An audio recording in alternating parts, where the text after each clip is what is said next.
अगर आप खुद को अमीर नहीं सोच सकते तो आप कभी अमीर नहीं बन पाएंगे। नेपोलियन हिल का यह कथन पहली नजर में थोड़ा अटपटा लग सकता है। आखिर हम कितने ऐसे अमीर लोगों को जानते हैं जिन्होंने सिर्फ अपनी कल्पना की ताकत से धन कमाया हो, लेकिन यह धन के एक मूलभूत तत्व की ओर इशारा करता है, विश्वास और मानसिकता की अविश्वसनीय शक्ति। आइए हम समृद्धि के 5 बाइबलीय संकेतों का पता लगाएं, यह देखते हुए कि वे हिल के सिद्धांतों से कैसे जुड़ते हैं, जो सफलता के सबसे महान विचारकों में से एक थे। पैसे, आस्था और आपके इंतजार कर रहे भविष्य के बारे में अपनी मान्यताओं पर सवाल उठाने के लिए तैयार हो जाइए। दृष्टि के अभाव में लोग नाश होते हैं। नीति वचन की यह पंक्ति धन और जीवन के बारे में एक गहरी सच्चाई प्रकट करती है। केवल इच्छा ही पर्याप्त नहीं है, गंतव्य तय करने वाले रास्ते की कल्पना करना आवश्यक है। दृष्टि समृद्धि की ओर किसी भी यात्रा का प्रारंभिक बिंदु है। नेपोलियन हिल का कहना था कि धन मन में पैदा होता है और बाद में भौतिक दुनिया में प्रकट होता है, लेकिन कितने लोग बेहतर जीवन की ख्वाहिश रखते हैं बिना उसे विस्तार से समझ पाए। इस स्पष्टता की कमी लाखों लोगों को साल दर साल एक ही जगह पर बंधा रखती है। डर घर करता है, क्या होगा अगर मैं सफल नहीं हुआ? क्या होगा अगर मैं असफल हो गया? क्या होगा अगर यह मेरे लिए नहीं है? लेकिन असली असफलता सफलता के अभाव में नहीं, बल्कि दिशा के अभाव में है। जैसे कि एक बहता हुआ जहाज हवा के झोंकों पर निर्भर। आसन्न धन का पहला संकेत एक स्पष्ट, मूर्त, लगभग स्पर्श करने योग्य भविष्य का होना है। ठीक ठीक जानना कि प्रति माह कितना कमाना चाहते हैं। डॉलर में मान लीजिए $5,000। किस तरह के जीवन जीना चाहते हैं? परिवार और समुदाय पर क्या प्रभाव डालना चाहते हैं? इस स्पष्टता के बिना मन विचलित हो जाता है और हृदय कमजोर हो जाता है। नेपोलियन हिल ने इसका अनुभव किया। संसाधनहीन युवा रिपोर्टर को एक ऐसा निमंत्रण मिला जो भाग्य की चुनौती जैसा लग रहा था। इतिहास के सबसे अमीर लोगों में से एक एंड्रयू कार्नेगी का इंटरव्यू लेना। कार्नेगी ने हिल में कुछ खास पहचानते हुए एक परिवर्तनकारी चुनौती दी। वे अपने धन के रहस्य बताएंगे, लेकिन इसके बदले में हिल को अपने जीवन के 20 वर्ष सैकड़ों सफल लोगों का इंटरव्यू लेने और उनका अध्ययन करने में लगाने होंगे, बिना एक पैसा लिए। कल्पना कीजिए कि युवावस्था में अपने खर्चों को पूरा करने और रोजी रोटी चलाने की चिंता के साथ यह सुनना कैसा रहा होगा। ज्यादातर लोग हार मान लेते, लेकिन हिल ने तत्काल इनाम से परे देखा। इस चुनौती की महत्ता को किसी भी क्षणिक लाभ से बढ़कर समझा। इस क्षण ने वह कृति जन्म दी जिसने वैश्विक स्तर पर लाखों लोगों के जीवन को बदल दिया। क्या आपके जीवन के लिए एक निश्चित दृष्टि है, या आप दिनचर्या में जीते हैं यह जाने बिना कि आप तरक्की कर रहे हैं या बस गुजारा कर रहे हैं? कैलिफोर्निया विश्वविद्यालय के अध्ययन स्पष्ट दृष्टि के महत्व की पुष्टि करते हैं।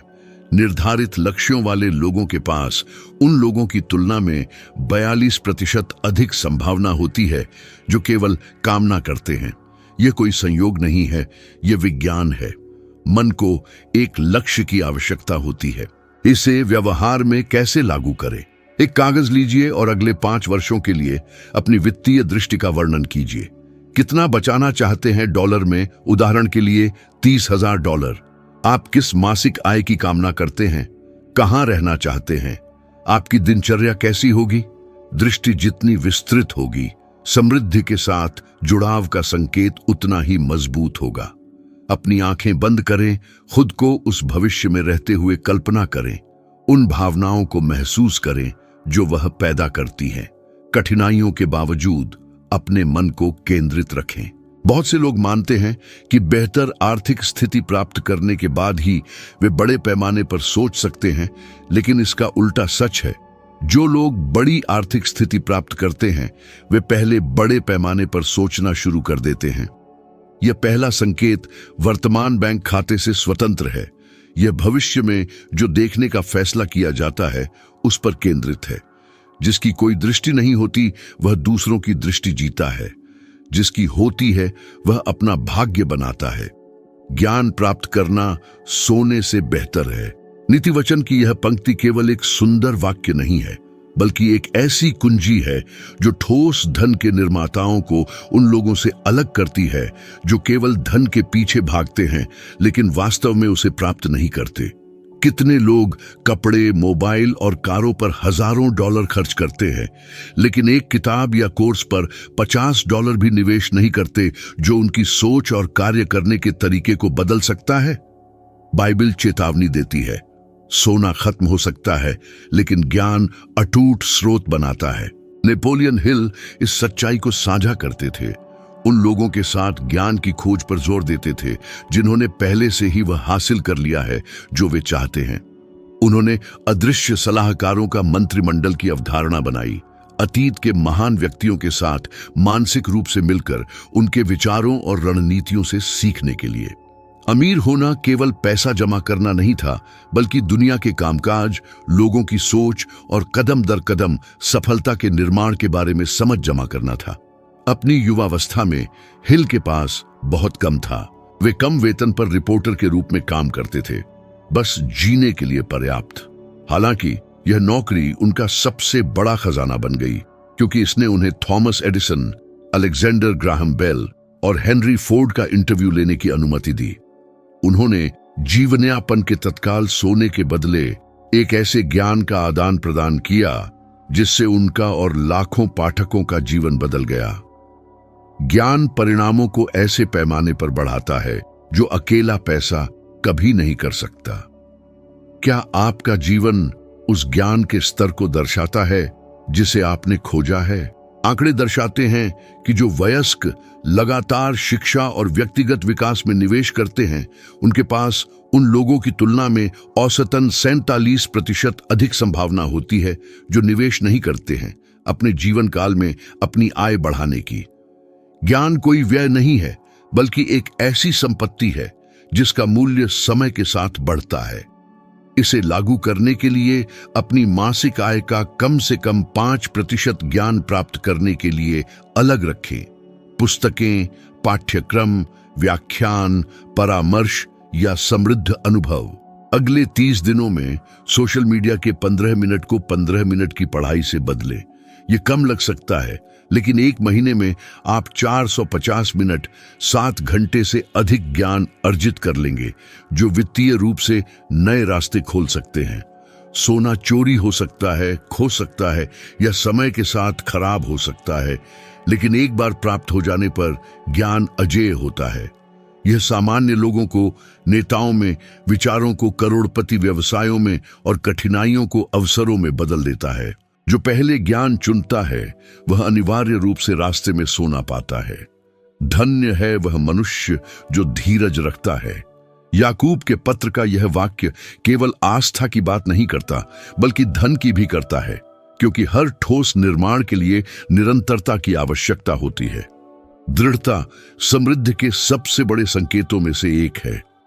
शुरुआत करना आसान है, लेकिन जब हवाएं विपरीत हों, जब आलोचनाएं हों और पहले प्रयास विफल हों, तब भी जारी रखने के लिए शक्ति की आवश्यकता होती है। पहली बाधा पर कितने सपने शुरू हुए और छोड़ दिए गए? अधिकांश लोग बुद्धि या प्रतिभा की कमी से नहीं, बल्कि प्रतीक्षा और पुनरावृत्ति को सहन नहीं करने के कारण असफल होते हैं। नेपोलियन हिल इसे संगठित दृढ़ता कहते थे। धन एक भाग्य के झटके से नहीं, बल्कि छोटे छोटे कार्यों को बार बार करने से बनता है, जब तक कि ब्रह्मांड प्रयासों को पुरस्कृत न करने लगे। बिजली के बल्ब के आविष्कारक थॉमस एडिसन सफलता से पहले 10,000 से ज्यादा बार असफल हुए थे। इतनी असफलताओं को सहने के बारे में पूछे जाने पर उन्होंने उत्तर दिया कि वे एक बार भी असफल नहीं हुए। उन्होंने केवल 10,000 ऐसे तरीके खोजे जो काम नहीं करते थे। यही दृढ़ता का सार है, प्रत्येक गिरावट को प्रक्रिया का हिस्सा बनाना। यह सिद्धांत आधुनिक विज्ञान से जुड़ता है। मनोविज्ञान में शोध दर्शाते हैं कि भावनात्मक लचीलेपन वाले लोगों के वित्तीय और व्यावसायिक लक्ष्यों को प्राप्त करने की अधिक संभावना होती है। स्टैनफोर्ड विश्वविद्यालय के अध्ययन बताते हैं कि निराशाओं को सहने की क्षमता सीधे तौर पर उच्च आय और दीर्घकालिक सफलता से जुड़ी हुई है। बाइबल और विज्ञान सिद्ध करते हैं, जो दृढ़ता से काम करता है वह फल पाता है। इसे रोजमर्रा की जिंदगी में कैसे लागू करें?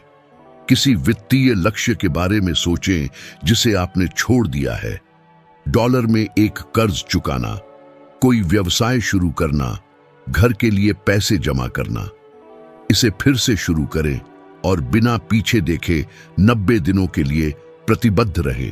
कल्पना करें कि अगर एडिसन ने अपनी 100वीं कोशिश में हार मान ली होती, या अगर हेनरी फोर्ड ने अपनी कारों की पहली परियोजनाओं को छोड़ दिया होता, जो एक विफलता थी, दुनिया बिल्कुल अलग होती। दृढ़ता एक ऐसी खुशी पैदा करती है जो अकेला पैसा नहीं खरीद सकता। याकूब उस व्यक्ति के आनंद की बात करता है जो दृढ़ता से काम करता है, क्योंकि हर उपलब्धि का एक अलग स्वाद होता है जब आप किए गए प्रयास को जानते हैं। सचेत प्रयास से अर्जित प्रत्येक डॉलर में जीत का निशान होता है, अतिरेक की याद होती है। धन का तीसरा संकेत यह निश्चितता है कि केवल वही प्राप्त होता है जिसकी खोज करने की हिम्मत होती है, तब भी जब ऐसा लगता है कि यह काम नहीं कर रहा है। यहीं पर कई लोग हार मान लेते हैं, लेकिन यहीं पर विजेता खुद को अलग करते हैं। जो जिद करता है वह बनाता है, जो छोड़ देता है वह काटने से पहले ही हार जाता है। जैसे शहर की दीवारें ढह गई हैं बिना दीवारों के, वैसे ही वह व्यक्ति है जो अपनी भावनाओं को नियंत्रित नहीं कर सकता। यह नीति वचन समृद्धि के लिए एक आवश्यक सिद्धांत को उजागर करता है, आत्मनियंत्रण। बिना दीवारों वाला शहर आक्रमणों के प्रति संवेदनशील होता है, और इसी तरह अपनी भावनाओं पर नियंत्रण न रखने वाला व्यक्ति गलत फैसलों के प्रति संवेदनशील हो जाता है, खासकर वित्तीय रूप से। कितनी बार जरूरत के बिना कुछ खरीदा जाता है, बल्कि दुख, चिंता या क्रोध से। अध्ययन बताते हैं कि लगभग 60% वित्तीय निर्णय भावनाओं के प्रभाव में और तर्क से नहीं लिए जाते हैं। यह बताता है कि इतने लोग कर्ज में क्यों डूबते हैं, आय की कमी से नहीं, बल्कि संतुलन की कमी से। नेपोलियन हिल भावनाओं और सोच की शक्ति के बारे में बहुत बात करते थे। उनका मानना था कि डर सपनों का सबसे बड़ा चोर है। गरीबी का डर, आलोचना का डर, अपर्याप्तता का डर। ये डर व्यवहार को आकार देते हैं और लोगों को कमी के चक्रों में बांधते हैं। आवेग भी बर्बादी पैदा करता है। बड़ी किस्मतें बन चुकी हैं और भावनात्मक फैसलों से तबाह हो चुकी हैं जो निराशा या उत्साह के क्षणों में लिए गए थे। माइक टायसन, एक मुक्केबाज जिसने $300 मिलियन से ज्यादा कमाए, लगभग सब कुछ खो दिया। बर्बादी प्रतिभा या अवसरों की कमी से नहीं, बल्कि भावनात्मक नियंत्रण की कमी से हुई थी। अत्यधिक खर्च, अव्यवस्थित संबंध और आवेगी चुनावों ने उस संपत्ति को नष्ट कर दिया जो पीढ़ियों के लिए उनकी सुरक्षा सुनिश्चित कर सकती थी। उनके वित्तीय जीवन में दीवारों की कमी ने भावनाओं के अदृश्य दुश्मनों को घुसने और उनके द्वारा बनाए गए को नष्ट करने की अनुमति दी। यह बाइबलीय संकेत परिवर्तन का एक निमंत्रण है। भावनाओं को नियंत्रित करना भावनाओं को दबाना नहीं है, बल्कि यह सीखना है कि उन्हें अपने चुनावों को नियंत्रित नहीं करने देना है। एक सरल अभ्यास, किसी भी गैर आवश्यक व्यय से पहले 24 घंटे प्रतीक्षा करें। यह अंतराल तर्क को नियंत्रण में वापस लाने और यह समझने की अनुमति देता है कि क्या यह वास्तव में आवश्यक है। इस प्रथा को अपनाने वाले कई लोग केवल आवेगपूर्ण खरीदारी से बचने से प्रति माह सैकड़ों डॉलर की बचत करने की रिपोर्ट करते हैं। आत्मनियंत्रण का कल्याण और खुशी पर भी सीधा प्रभाव पड़ता है। हार्वर्ड विश्वविद्यालय के शोध बताते हैं कि आत्मनियंत्रण की अधिक क्षमता वाले लोग जीवन में अधिक संतुष्टि, कम तनाव और अधिक स्वस्थ संबंधों की रिपोर्ट करते हैं। यह धन से गहराई से जुड़ा है। अगर इसका मूल्य लगातार चिंता की स्थिति में रहना है, तो पैसे जमा करने का कोई फायदा नहीं है। सच्चा अमीर वह है जिसके पास न केवल धन है, बल्कि वह अपने मन को शांत रखने में भी सक्षम है। यह चौथा संकेत है कि समृद्धि आ रही है।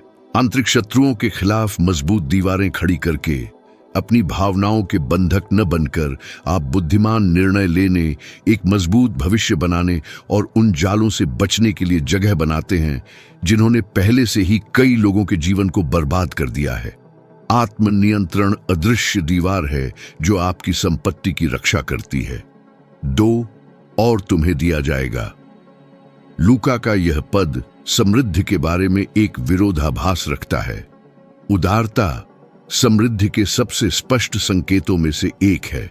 बहुत से लोग मानते हैं कि जब उनके पास बहुत पैसा होगा तभी वे उदार हो सकेंगे, लेकिन उदारता इस बात पर निर्भर नहीं करती कि आपके पास कितना है, बल्कि दुनिया में योगदान करने की इच्छा पर।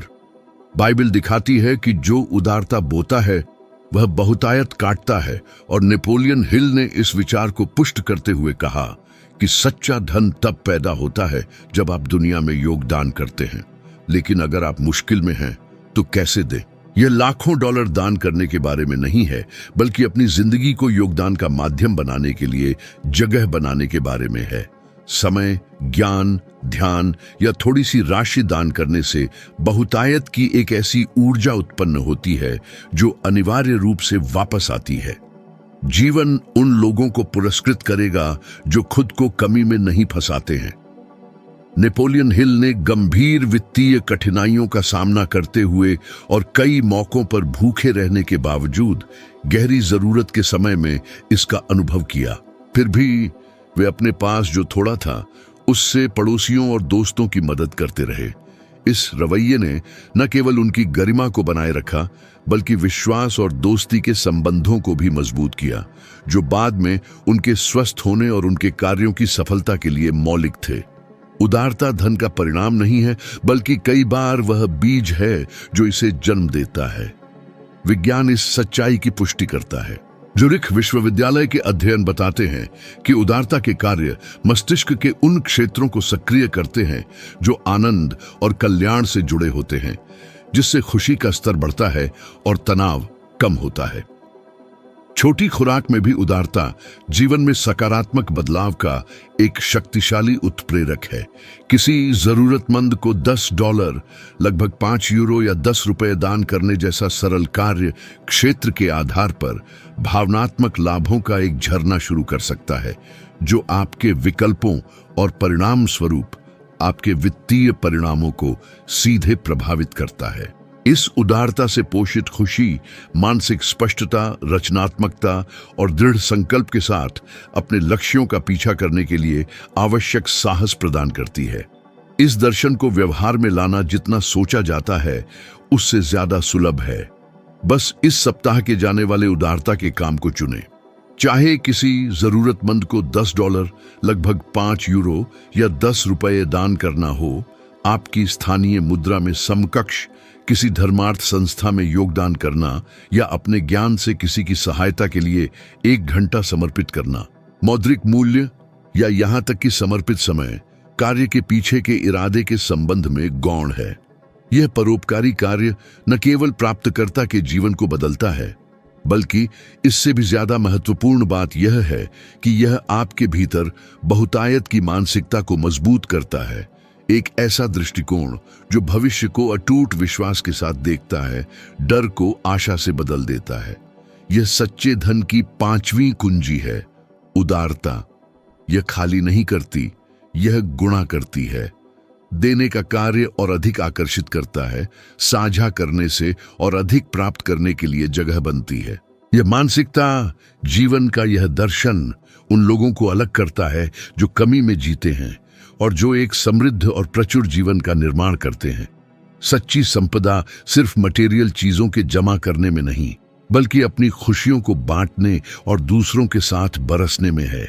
ये 5 संकेत, ये मूलभूत सिद्धांत हमें बाइबल और नेपोलियन हिल के उपदेशों में छिपे ज्ञान को, दूर की कोई अमूर्त थ्योरी नहीं, बल्कि अपनी जिंदगी, आर्थिक और निजी, दोनों ही पहलुओं को बदलने के लिए बेहद कारगर दिशा निर्देश के तौर पर समझने में मदद करते हैं। हर सिद्धांत में एक बदलने की ताकत है जब उसे लगातार लागू किया जाता है, और ये ताकत और भी बढ़ जाती है जब उसे अमल में लाया जाता है। आपके विकास की इस यात्रा में मेरी यही प्रतिबद्धता है। मैं आपके साथ कंधे से कंधा मिलाकर चलने, आपको सहारा देने और इस बदलाव के रास्ते पर मार्गदर्शन देने के लिए यहां हूं। अगर आप अपनी समझ को गहराई से जानना चाहते हैं, ये सिद्धांत रोजमर्रा की जिंदगी में कैसे लागू होते हैं, इसके व्यावहारिक और विस्तृत उदाहरणों के साथ, तो मैं आपको अगला वीडियो देखने के लिए आमंत्रित करता हूं, जो अभी स्क्रीन पर दिखाई देगा। मेरी प्रतिबद्धता सच्ची है। मैं सच में आपके विकास और आर्थिक व निजी तरक्की में योगदान देने के लिए तत्पर हूं। अगले वीडियो में आपसे मुलाकात होगी, एक जिंदगी जो ज्यादा पूर्ण और समृद्ध हो, उसकी ओर एक कदम और बढ़ाने के लिए तैयार होकर। आइए मिलकर आपकी सफलता की कहानी लिखें। याद रखें, उदारता, आत्मविश्वास और लगातार प्रयास इस यात्रा के आधार हैं।